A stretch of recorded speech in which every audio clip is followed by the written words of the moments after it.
नमस्कार। About India channel में मैं अनिल केसी आपका स्वागत करता हूं। अबाउट इंडिया चैनल का वास्तविक उद्देश्य भारत की संस्कृति तथा भारत के विरासत, परंपराओं आदि को आगे बढ़ाना और आज की युवा पीढ़ी को इनसे परिचय कराना है।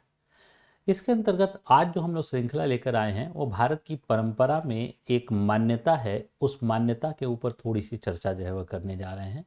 और मान्यता यह है कि भारत में जो पति पत्नी का संबंध है उसमें पत्नी को वामांगी माना जाता है।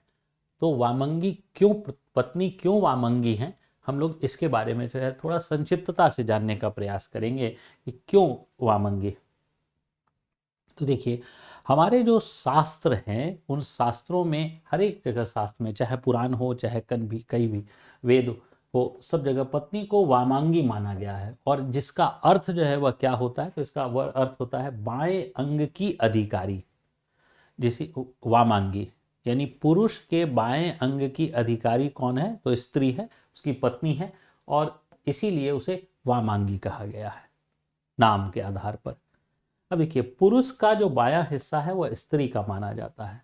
अब क्यों माना जाता है, तो माना जाता है कि स्त्री की उत्पत्ति कैसे हुई। तो मान्यता है कि भगवान शिव के बाएं अंग से ही स्त्री की उत्पत्ति हुई है। यानी भगवान शिव की तो उत्पत्ति हुई ही नहीं है। भगवान शिव तो जो है वह अनंत हैं, तो उन अनंत जो है उनके बाएं अंग से स्त्री की उत्पत्ति हुई। और यही कारण है कि भगवान जो है, जो शिव है, उनका शरीर जो है वह अर्धनारीश्वर का माना जाता है। यानी बायां अंग जो है वह नारी का और दायां अंग पुरुष का, इसको जो है वह मिला दें तो अर्धनारीश्वर की। इस अर्धनारीश्वर की संकल्पना पर हम लोगों ने अलग से वीडियो डाल रखा है अपने चैनल पर, प्लेलिस्ट में जो है वह मौजूद है, आप चाहें तो उसे देख सकते हैं हिंदू धर्म के अंदर। तो ये देखिए, ये अर्धनारीश्वर का रूप है और इस अर्धनारीश्वर के रूप में ये लेफ्ट जो है का जो हिस्सा है वह स्त्री का और राइट का हिस्सा जो है वो पुरुष का जो है वह, यही शिव का जो है अर्धनारीश्वर स्वरूप है। अब देखिए, हम लोग जो है वह देवी देवताओं की प्रतिमा को जो है वह गौर करके देखिएगा, तो हमेशा जो है वह देवी देवताओं की प्रतिमा में लेफ्ट पर ही जो है वह हम उनकी पत्नियों को जो है वह देखते हैं और राइट में जो है वह पति जो है वह बैठे रहते हैं। तो इसलिए जो है वह हमेशा ही इस चीज़ का जो है वह पूरी तरीके से ध्यान रखा जो है वह जाता है। ये भगवान विष्णु और माँ लक्ष्मी हैं। इसके बाद आप देखिए भगवान शिव और माँ पार्वती, वह भी जो है वह फिर से ये लेफ्ट पर। इसके बाद जो है हम अगर भगवान राम और माँ जानकी को देखें तो यह भी जो है वह फिर से लेफ्ट पर। यानी ये सब कुछ लेफ्ट पर ही हमें देखने को मिलेगा। यही परंपरा हमारे यहाँ रही है। अब जो विवाह होते हैं, भारत में जो विवाह है उस विवाह में कई परंपराएं हैं। कन्यादान है, सप्तपदी है, सात फेरा जिसे हम लोग कहते हैं, सिंदूरदान है। तो सप्तपदी जो होती है, इस सप्तपदी के परंपरा पूर्ण होने के पश्चात पत्नी को वामांगी रूप में स्वीकार कर लिया जाता है और उसके बाद तब सिंदूरदान जो है वह होते हैं। तो ये सप्त फेरा यानी अग्नि का जो फेरा हुआ उसके बाद वामांगी हो गई।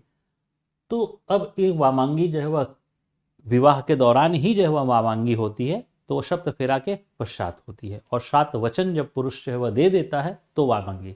इस सप्त वचन के बारे में भी हम लोगों ने परंपराओं में ही सप्त वचन एवं सात फेरा के नाम से एक वीडियो अलग से बना रखा है, जिसमें सात वचन क्या होते हैं, सप्त फेरा क्या होता है, इसके बारे में डिटेल चर्चा जो है वो वहाँ पर मिल जाएगी।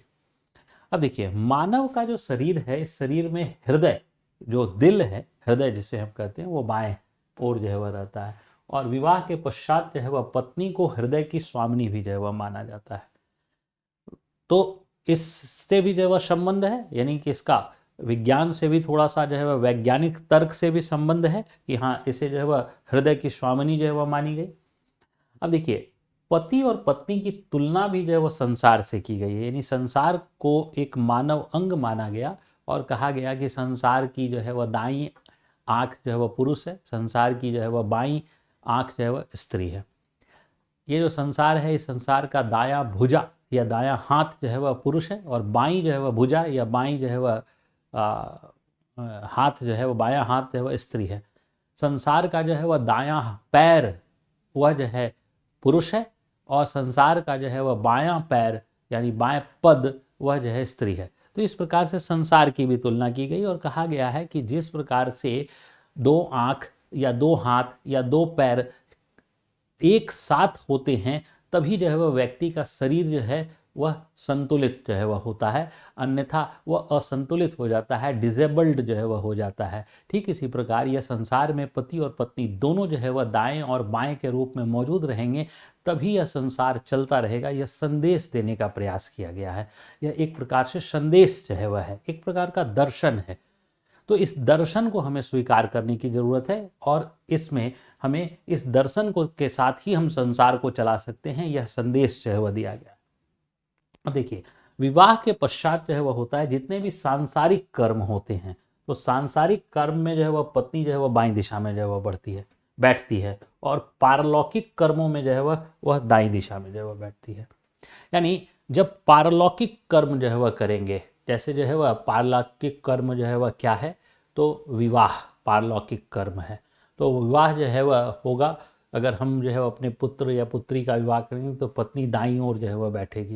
लेकिन सांसारिक कर्म, घर में जो है वह पूजा करेंगे तो जो है वह पत्नी जो है वह क्या है, बाईं ओर बैठेगी। या जो है वह कोई अन्य जो है वह कार्य करेंगे तो पत्नी बाईं ओर बैठेगी। यहाँ तक कि रिसेप्शन वगैरह में भी जो है आप लोग देखते हैं तो पत्नी किधर बैठेगी, बाईं ओर जो है वह बैठेगी। क्यों? क्योंकि वह सांसारिक कर्म है। तो सांसारिक कर्मों में जो है वह पत्नी बाईं ओर बैठती है। और जो पारलौकिक कर्म जो है वह होते हैं, क्योंकि पारलौकिक कर्म जो है वह इंडिविजुअल होता है, एक व्यक्ति से जुड़ा हुआ होता है, और जो सांसारिक कर्म है वह संसार से जुड़ा हुआ होता है। संसार जो है वह बिना पति पत्नी के नहीं चल सकता है, इसलिए जो है वह उसमें बाईं ओर बिठाया गया है, जबकि जो है वह यहाँ पर स्वतंत्र जो है वह रखा गया है। यही जो है वह संकल्पना हमारी पति पत्नी के संदर्भ में पत्नी के वामांगी होने की जो है वह है। तो संक्षिप्तता से जानकारी जो है वह इस श्रृंखला में हम लोग यहीं तक रखते हैं। आपसे अनुरोध है कि अगर यह चैनल पसंद आ रहा है या पसंद आया है तो निश्चित तौर पर आप इसे लाइक करें, सब्सक्राइब करें और शेयर करें। तब तक मैं अनिल केसी आप सभी का धन्यवाद करता हूँ। जय हिंद।